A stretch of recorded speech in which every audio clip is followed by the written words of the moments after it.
অনেকে রাগ হচ্ছে, বলছে এখনো কেন তৃণমূলের বিরুদ্ধে বলছে?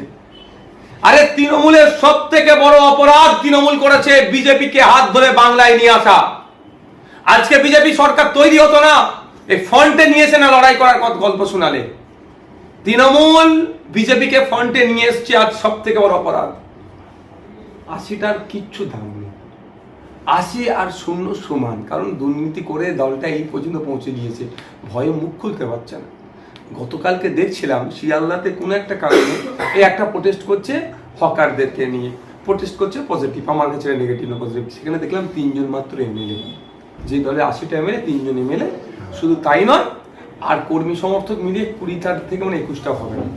বুঝতে পেরেছেন দলটা কি লেভেলে পৌঁছেছে? আমি বলেছিলাম ৬ মাস যাবে না এই দল ক্ষমতা থেকে চলে গেলে পোস্টে আপনার ফ্ল্যাগ মাথার লোক পাওয়া যাবে না, বলেছিলাম অনেক আগে। দেবেন পুরাতন রেকর্ড খুঁজে বার করবেন, পেয়ে যাবেন আপনারা। সেই জায়গায় যাচ্ছে।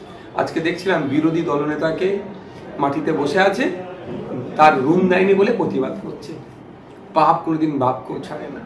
আমাকে ৫ বছর রুম দেয়নি বিধানসভার মধ্যে। আমি কিন্তু ওই কাঁদা কাটা করার ছেলে নাই, মাটিতে বসিনি। হ্যাঁ, বসেছে, প্রোটেস্ট করতে পারে। আমি নওশাদ সিদ্দিকী আমাকে দেয়নি। আমি কারো মিডিয়ার সঙ্গে কান্নাকাটি করছি নাকি? আমি চুপ ছিলাম। কোথাও লবিতে বসতাম, এখানে গিয়ে সেইখানে গিয়ে ওখানে গিয়ে বসতাম। আমি কাজ মিটিয়ে নিয়েছি ৫ বছর ধরে। বিধানসভাতে একটু আমি মানে আমার যতটা সমর্থ হয় সেখানে আমি আটকাইনি কিছু, মানে আমি চালিয়ে গেছি আমার রুম দেয়নি বলে।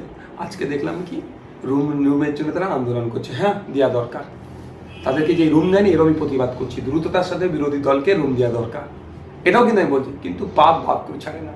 নওশাদের সাথে কি করেছিল বিগত সরকার? তারাই বসছে। কিন্তু সেখানে থেকে জানি ৮০ জনের মধ্যে কজন ছিল? ১০ থেকে মনে হয় ১২ জন।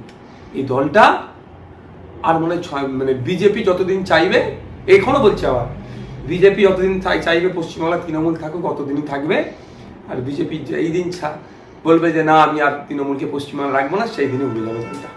পশ্চিমবাংলা থেকে টিএমসি মুছে